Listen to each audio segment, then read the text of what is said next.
ayun nga po ng mga kalingap.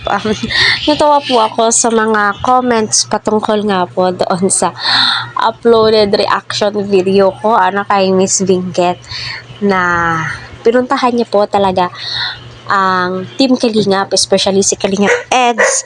Kita po natin yung mga videos, yung paano po sila pasahan ng conversation.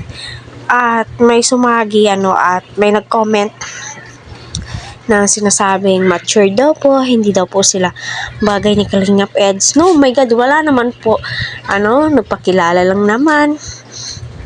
Pinuntahan yung mga iniidolo po nila. Hindi naman po sinasabing liligawan. At maraming nagsasabi na mas maganda pa rin po si Erica. Mas bata. Ay, my God, ewan ko na lamang po, Para sa akin, yes. Mas maganda po talaga si Erica.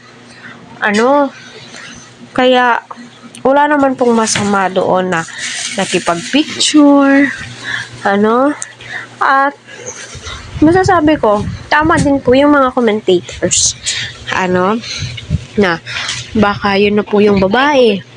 Hindi daw si VNC, ganito, ganyan. Kung saan masaya si Eds,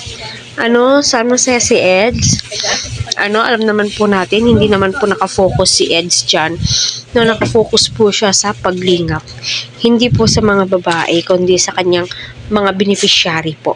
Doon po siya nakafocus.